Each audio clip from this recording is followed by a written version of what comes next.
Amém?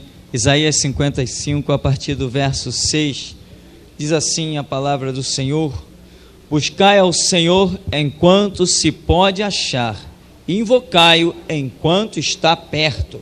Deixe o ímpio o seu caminho e o homem maligno os seus pensamentos, e se converta ao Senhor, que se compadecerá dele. Torne para o nosso Deus, porque grandioso é em perdoar. Porque os meus pensamentos não são os vossos pensamentos, nem os vossos caminhos, os meus caminhos, diz o Senhor. Porque assim como os céus são mais altos do que a terra, assim são os meus caminhos mais altos do que os vossos caminhos, e os meus pensamentos mais altos do que os vossos pensamentos. Amém. Irmãos, nós precisamos, dia após dia, essa é a minha grande luta, e tem que ser a luta de todo aquele que se diz cristão, porque se ele se diz cristão, ele tem que ser servo. Se ele é servo, ele não pode ser senhor. Se ele é servo, ele tem que viver em obediência, não em projetar planos. Amém? Um servo é aquele que obedece. E aqui, com essa declaração, o que é que nós precisamos? Reconhecer o plano de Deus para as nossas vidas. Isto é tão importante, irmão, mas tão importante, que talvez em uma primeira palavra você não consiga imaginar o quanto isto é importante. O plano de Deus, ele nem sempre vai te agradar. O plano de Deus fará com que Deus te dê graça. Amém? Exemplo disso, um exemplo bem rápido e superficial. Paulo diz que teve um problema, né? E ele diz que a respeito daquele problema, ele orou 3 vezes ao Senhor, e o Senhor não o atendeu. Deu-lhe resposta, mas não resposta favorável. Paulo orou e diz ele que o Senhor respondeu dizendo: a minha graça te basta. Então, quer dizer, Deus traçou um plano para Paulo, tinha uma situação adversa para Paulo, uma situação que até incomodava a Paulo, visto que ele se deteve a orar, era algo que o incomodava. Ele diz que orou 3 vezes, então realmente era algo que o estava importunando, incomodando, e ele trata a questão de um espinho na carne. Um espinho na carne é algo que realmente incomoda, e como incomoda? Todo mundo já enfiou uma farpa no dedo e sabe como incomoda. Então, o que o Senhor está dizendo? Paulo, o meu plano é adverso, é chato para você, é complicado, você não está gostando disso que eu estou permitindo, disso que eu tracei, mas a minha graça, o meu favor te basta, o meu poder se aperfeiçoa nessa tua fraqueza. E Paulo, dali para frente, transcorreu todos os anos do seu ministério e nunca mais tocou no assunto. Então, o plano de Deus não é aquilo que vai me agradar, mas Ele vai me dar graça para suportar e poder servi-lo, porque os seres humanos estão achando que tudo que Deus traça tem que os agradar. Não! Como é que a Bíblia diz que existem renúncias? Por que Deus nos deu aquela palavra que diz: sem renúncia não há evangelho? Você pensa que isso foi da nossa cabeça? Por que Jesus Cristo disse: aquele que não tomar a sua cruz e vir após mim, não é digno de mim? Aquele que não renunciar a si mesmo, a sua vida, e vir após mim, não é digno de mim. Existem renúncias. O plano de Deus não é aquilo que vai te fazer viver num mar de rosas. Os missionários verdadeiros estão aí no meio de tribos indígenas, tendo que acender fogo para espantar pernilongo. É plano de Deus? É. Estão salvando vidas, estão ganhando almas, foram enviados por Deus, estão sendo sustentados, mas é tudo sombra e água fresca? Não, irmãos. Então o que nós precisamos? Aprender a reconhecer o que é um plano de Deus para a nossa vida. Qual o projeto de Deus para a sua vida? Para eu viver em sombra e água fresca, ter casa própria, ar-condicionado, ganhar muito dinheiro, viver numa boa, ter piscina térmica, meus filhos estudarem, fazer faculdade, estudar no exterior. É esse o plano de Deus? Por que Deus, então, através do judaísmo, não preparou Pedro para ser um homem que tivesse uma língua como pena de um destro escritor, visto que lá na frente ele estava enxergando Pedro? Não, deixou ele ser um pescador, indouto, iletrado, pesado de língua. Mas de quem era a sombra que curava? Qual é o plano de Deus para a sua vida? Não importa o que os outros vão dizer, importa o que Deus disse. Qual é o plano dele para a sua vida? Eu não quero nada, eu quero que Deus fale para eu obedecer. Eu não quero me mexer se Deus não me apontar um caminho. Se Ele não me disser leste, oeste, norte ou sul, esquerda, direita, eu não quero. Se Ele não me mostrar uma estrada, eu não quero andar, eu quero morrer, se Ele não me der a direção. Amém, irmãos?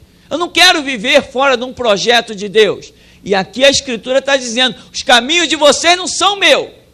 Os meus pensamentos também não são os vossos. Vocês enxergam o amanhã? Pois eu que permito que o amanhã surja.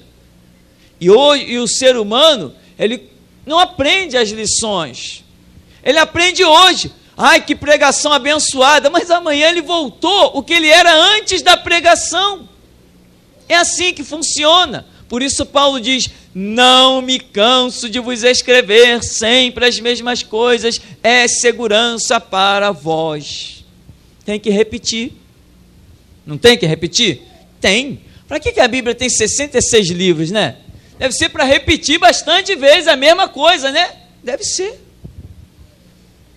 Deve ser para isso. Nós precisamos aprender não traçar planos, a não ser um único plano, que esse você tem que traçar. Eu quero ser servo de Jesus Cristo. Traçou isso na sua mente? Ele vai te ensinar como ser um servo. Porque nem você mesmo não tem condição de ser um servo, irmão. Ou você pensa que tem? Mas não tem mesmo.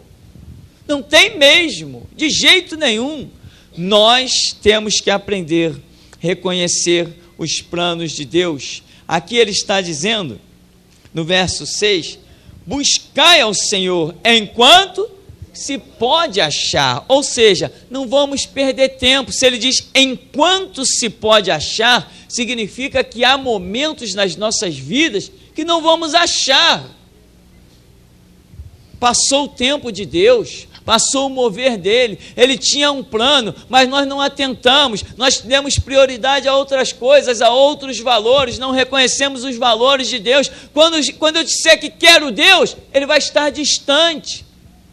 Por exemplo, a velha história tão conhecida nossa do jovem rico. Jesus traçou um plano para ele. Vem cá, eu tenho um tesouro para você no céu. Ele foi embora. Quando lá na frente ele quisesse voltar, e aí? Cadê Jesus? Jesus já foi crucificado.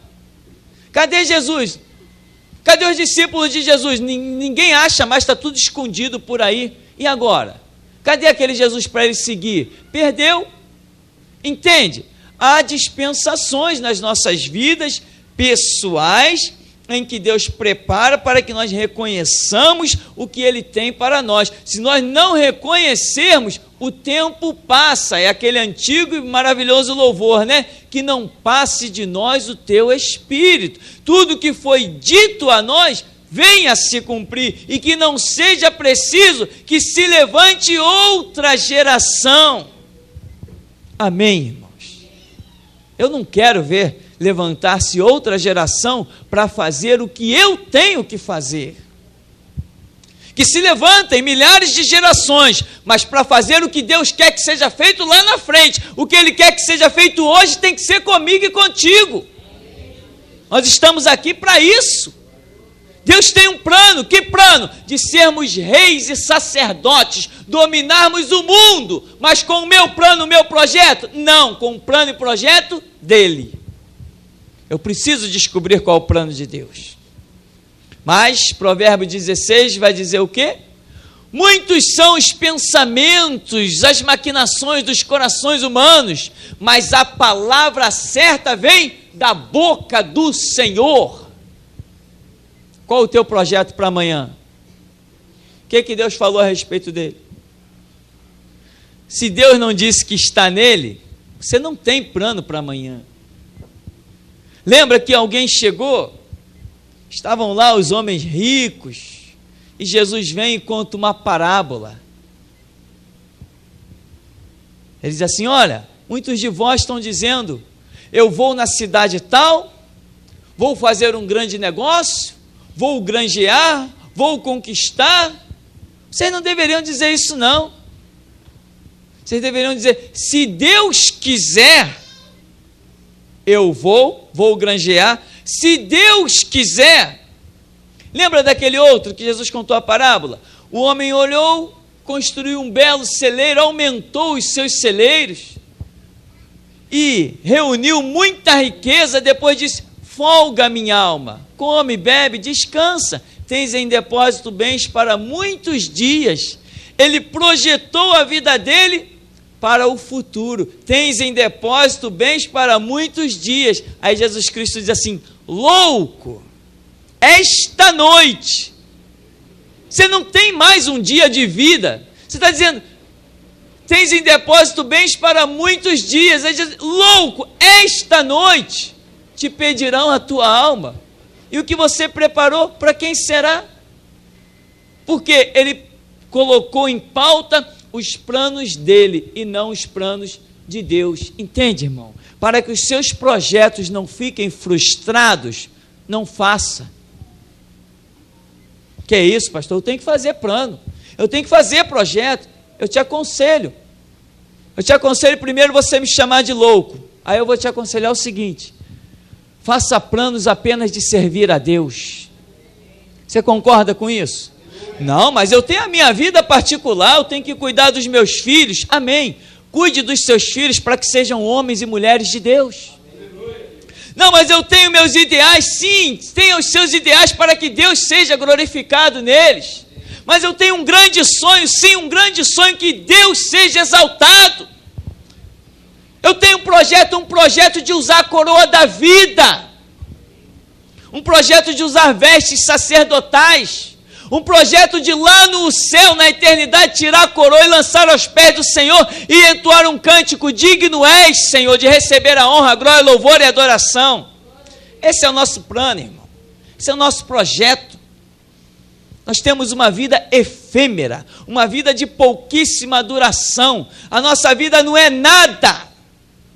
Estou eu aqui com 40. Será que eu duro mais 40? E estou eu aqui fazendo plano, como se nunca fosse partir da terra. Qual o plano de Deus comigo? Qual o plano de Deus contigo? Nós temos que reconhecer os planos de Deus. Não, mas Matusalém viveu 900 e não sei quanto. Adão viveu 900 e não sei quanto. Não sei quem viveu 800 e não sei quanto. Mas Enoque viveu 300 anos e Deus o tomou. Quem era melhor diante dos olhos de Deus? Enoque, que viveu só 300, ou os outros que viveram 900? O que vale é o plano de Deus. Tadinho de Enoque, partiu tão cedo da terra, e quem desfrutou do que ele desfrutou? Foi arrebatado, trasladado e não conheceu a morte. Quem desfruta do que ele desfruta hoje? Porque se a Bíblia diz que Deus o tomou, Deus tiraria da terra qualquer um. Mas ele viveu tão pouquinho, coitado.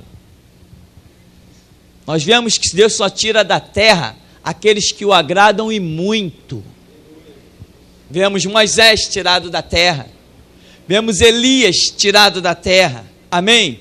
Vemos a igreja que vai estar cheia da palavra e transbordante do azeite, glorificando a Deus em tudo, sendo tirada da terra.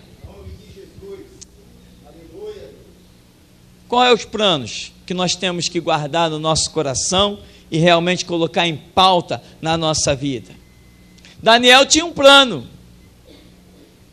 Ele orava quantas vezes por dia? 3 vezes. Então ele tinha um plano. Qual era o plano dele? receber a direção de Deus. O homem orava 3 vezes por dia. Tem Daniel aí nessa noite? Amém. Tem que ter, amém, irmão? Você quer receber a direção de Deus? Jesus Cristo disse, bater e abrir-se-vos-á. Você tem que receber a direção de Deus. O plano de Daniel foi entrar na cova dos leões? Não, claro que não foi esse plano. Quem aí já orou para entrar numa cova de leão? Entende, irmão? Não era esse o plano de Daniel, mas era o plano de Deus. Que plano maravilhoso, né? Agora, uma coisa eu posso te assegurar, que não está escrito, mas eu creio. Daniel, quando foi entrar naquela cova, dias antes, ele sabia que ia parar lá dentro. Porque está escrito que Deus não faz nada sem primeiro revelar aos seus servos, aos profetas. Ele não buscava 3 vezes por dia? Por ele buscar 3 vezes por dia o plano de Deus, ele sabia que vinha alguma situação para ele encarar. E quando ela veio, ele estava preparado. Ele estava pronto para o projeto que Deus traçou para ele. Ele estava prontinho para aquele plano. Depois vem a fornalha com Sadraque, Mesaque e Abednego. Vem José, vem Jó. Jó queria aquele plano? Não, aquele plano foi demais. O homem amaldiçoou. Ele disse, maldito seja o dia em que se disse que foi concebido um homem, que nasceu um homem. Você já viveu uma situação a ponto de amaldiçoar o dia do seu nascimento? Nunca, né? É situação de extremo, situação completamente adversa, degradante, terrível. Era plano de Deus? E como era plano de Deus? Você quer o plano de Deus na sua vida? Ou você quer que Deus faça o seu plano ser sustentado? Você tem coragem nesta noite de dizer para Deus, Senhor, eu projetei para amanhã um monte de coisa, vou colocar agora tudo diante de Ti e dizer que não quero mais nada disso. De repente você projetou para amanhã algo que você ia ganhar muito dinheiro, talvez você tenha para amanhã para assinar um grande negócio. Você teria coragem de dizer, Jesus, eu coloco na Tua mão, me dá um plano para amanhã? Deus vai colocar uma pessoa na sua vida para você pregar o Evangelho. Você vai perder 1.000, 5.000 reais, mas vai ganhar uma alma para o reino de Deus. O que é mais valor? Nós temos que reconhecer os planos de Deus. Você está projetando amanhã ganhar uma promoção no teu trabalho? Ou conseguir assinar um contrato de trabalho? Quem sabe Deus não resolva te deixar de molho, sem trabalho, mais 1 mês, 2, 3 meses, vivendo de pão e água, mas você vai receber a visita de um anjo lá dentro da tua casa, para falar contigo. Você vai receber a visitação do Espírito Santo, e vai receber entendimento da Escritura. Por quê? Porque estava em casa, pão e água. Há planos que Deus traça, e a nós cabe nos submetermos a eles como servos obedientes que somos, ou devemos ser. Vida de servo é vida de buscar a vontade do seu Senhor. Que ele vai dizer, deixe o ímpio o seu caminho, e o homem maligno os seus pensamentos, e se converta ao Senhor, que se compadecerá dele. Torne para o nosso Deus, porque grandioso é em perdoar. Você vai dizer assim, eu já sou convertido, eu já aceitei Jesus. Que pensamento maligno eu tenho? Que pensamento perverso eu tenho? Sabe que às vezes nós não enxergamos que temos um pensamento maligno e perverso? Jesus, amanhã eu vou sair da minha casa, eu vou chegar naquele lugar, eu vou fazer, vou acontecer, vou trabalhar, vou conquistar, eu tenho um plano que vai me dar muito dinheiro. Aí Deus olha assim, que pensamento maligno, que pensamento perverso. Em nenhum momento de um dia que tem 24 horas, ele projetou 5 minutos de oração. Que pensamento maligno, que pensamento perverso. O dia tem 24 horas, ele projetou um monte de coisa, mas ele não disse que separaria 5 minutos para ler a minha palavra, pela qual eu derramei o meu sangue. Que pensamento maligno e perverso! Sim ou não? Sim ou não? Eu bato no peito e digo que sou servo de Deus, mas a Bíblia é um livro selado, com 7 selos. Cadê o crente? Um crente que não lê Bíblia? Um crente que não conhece Deus na intimidade do seu quarto? Um crente que sabe que Jesus Cristo derramou o sangue por si, mas ele ainda não reconhece esse valor? Pode ser que não reconheça na totalidade, talvez nenhum de nós reconheça na totalidade, mas o mínimo que seja, temos que reconhecer esse valor. Vamos esquecer que era o Filho unigênito de Deus, vamos pensar que era só Jesus. Tem valor. Um ser humano que morreu por mim, tem valor. Agora, sendo unigênito do Pai, tem muito mais valor ainda. Então, ele ainda vai dizer: porque os meus pensamentos não são os vossos pensamentos. O que você está pensando nesse exato momento? Talvez você diga: não estou pensando nada, estou só prestando atenção, estou só ouvindo aonde você, pregador, quer chegar, só isso que eu estou prestando atenção. Dia a dia, o que você tem pensado? O que mais tem ocupado os teus pensamentos? Você pode dizer assim: não, mas eu sou uma pessoa muito ocupada, tem pessoas que dependem de mim, pessoas dependem do meu trabalho. Meu irmão, eu vou te dizer uma coisa muito séria, pode me chamar de louco quando você sair daqui. Tem gente que depende muito mais das tuas orações do que do teu trabalho. Sim ou não? A Bíblia diz: não é o teu trabalho braçal que pode muito em seus efeitos, diz que é a tua oração. Jesus Cristo não veio a este mundo, não se preocupou em nos ensinar uma profissão, mas ele se preocupou em nos ensinar a orar e a examinar a Escritura e buscar o reino de Deus e a sua justiça em primeiro lugar. Às vezes os meus pensamentos são malignos e eu me acho tremendo bom samaritano. E também, nem os vossos caminhos, os meus caminhos, diz o Senhor. Como você está andando? Caminho é aquele lugar por onde você vai pisando dia a dia. Os teus caminhos você reconhece que foram traçados por Deus ou você mesmo os escolheu? Enfim, como você vai descobrir tudo isso?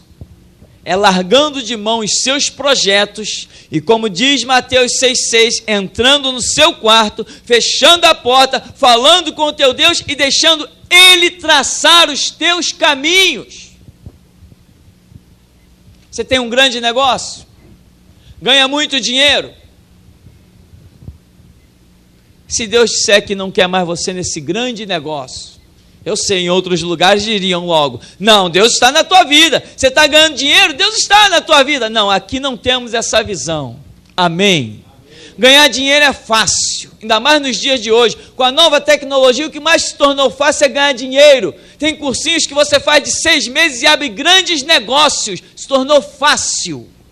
A era da informática está aí para ganhar dinheiro fácil, fácil, fácil. Garotos de 15, 16 anos estão ficando ricos com negócio de computador porque faz um cursinho de 6 meses. Isso aí é fácil ganhar dinheiro. Eu quero ver ter a graça de Deus e o favor do Senhor. Eu quero ver ter as misericórdias de Deus, ser livre das enfermidades, ser livre do diabo, ser livre das tormentas deste mundo, poder andar confiantemente, elevando os olhos para o alto, sabendo que seu socorro vem do Senhor. Eu quero ver isso. Meter a mão no bolso e puxar dinheiro é fácil. Eu quero ver colocar a mão no coração e dizer: reina Deus. Isso que eu quero ver. Você ter certeza de que há um Deus. Quantas pessoas estão, por causa da visão mercenária de alguns falsos profetas atrás de púlpito intitulado pastores, que estão pregando justamente isso: irmão, você tem que ter o teu próprio negócio. Não é o que estão pregando por aí? Isso não presta para mim. Irmão, você tem que ter a tua própria intimidade com Deus. Isso você tem que ter. Você tem que ter um caminho traçado por Deus. Amém, irmãos? O que é melhor, ser um empregado ou um desempregado? Depende, qual o plano que Deus traçou? O que Ele traçar é o melhor. Porque tem muita gente empregada que não pode pagar um aluguel. Tem muita gente empregada que não pode no final de semana comprar uma fruta para os seus filhos. Tem muita gente empregada que não pode no final de semana levar um filho para passear. Tem muita gente empregada que é obrigado às vezes a fazer um gato de luz, porque o dinheiro não dá para pagar. Fazer um gato de água, porque o dinheiro não dá para pagar, mas está empregado. E um servo de Deus, quando é plano de Deus que ele esteja desempregado, ele tem tudo isso e goza de gozo e alegria, paz e felicidade. O Estado não olha para quem está necessitado, mas Deus olha. Porque a Escritura diz que Ele habita com o contrito e abatido de espírito. Nunca vi desamparado o justo, nem a sua descendência mendigar o pão. Isto é plano de Deus. O justo florescerá como os cedros do Líbano, crescerá como as palmeiras. Os que confiam no Senhor renovarão as suas forças e subirão com asas de águia, correrão e não se cansarão, caminharão e não se fadigarão. Isto é plano de Deus. Plano de Deus. O que importa é o plano de Deus. O que você quer para a sua vida? Ah, Jesus, eu queria, eu quero, eu gostaria, quem sabe, talvez, provavelmente. Deixa tudo de lado, irmão. Eu já tenho falado redundantemente nesse lugar. Os lugares onde eu já pisei pregando o Evangelho nunca passaram pela minha cabeça. Estar hoje onde eu estou nunca passou pela minha cabeça. Isso nunca foi projeto meu. E quando eu olho para trás eu digo, meu Deus, é a água transformada em vinho. Por quê? Porque Deus foi traçando e eu fui aceitando. Foi doendo? Claro que foi doendo. Foi sendo moído? Claro que foi sendo moído. Imagina se ministério é dado para qualquer um. E você não é qualquer um. Quem ouve a palavra de Deus não é qualquer um. Quem entra por essas portas não é qualquer um. Quem ouve Deus falar não é qualquer um, porque Deus não fala com qualquer um. Quem recebe a cura de Deus não é qualquer um, é porque Ele é Senhor de misericórdia e se manifesta. Ele tem planos gloriosos para as nossas vidas, mas a glória é o plano dEle. O que você projetou para amanhã? Será que Deus está nesse negócio mesmo? Ah, Senhor, esse é um negócio da China. É o que diz o mundo, mas o mundo também diz que quem tem olho grande não entra na China. Então, meu irmão, ele vai dizer no 9, porque assim como os céus são mais altos do que a terra, assim são os meus caminhos mais altos do que os vossos caminhos, e os meus pensamentos mais altos do que os vossos pensamentos. Eu tenho diante de mim, como sempre tive o livre-arbítrio, eu tenho a chance de escolher. O que eu posso escolher? O meu projeto e ver no que vai dar, ou eu posso escolher o projeto de Deus, que eu sei que nunca vai dar errado. Eu posso andar nos meus caminhos e ver quem sabe o que lá no fim vai ter, ou eu posso andar nos caminhos de Deus, que eu sei que sempre serão caminhos que no final tem a glória dele manifesta. Mas onde é que eu vou descobrir tudo isso? É aí que muitos não pagam um preço e não descobrem. É em João 5,39, examinando as Escrituras, é em Mateus 6,6, entrando no seu quarto, fechando a porta e falando com o teu pai. Muitos preferem viver em tantos rituais e não ouvem Deus, traçam seus próprios caminhos. Tem gente que diz assim, eu vou fazer porque sou servo de Deus e Deus vai abençoar. Ora, se eu vou fazer, então não sou servo, eu me tornei senhor. Um servo não é aquele que faz, o servo é aquele que obedece quando Deus manda fazer. Se você elabora, se você projeta, Nós temos um slogan no meio evangelho, que a gente sempre diz assim: Deus não entra em planos feitos por mãos de homens. Não adianta traçar plano. Se Ele não traçar um plano para você, não adianta você tentar traçar. Ele não vai abençoar aquilo que Ele não projetou. Se Ele projetou, pode parecer que tudo vai dar errado. O final será sempre tudo dando certo. Mas por mais que você projete e pareça que vai dar certo, se Ele não está no negócio, pode ser apenas caos, labirinto, perda de tempo, como nós temos visto dia a dia aí. Então, reconhecer o plano de Deus é o que nós precisamos. Encerramos dizendo que há caminhos que ao homem parece ser bom, mas o final dele, caminho de morte. Amém. Senhor nos abençoe em nome de Jesus.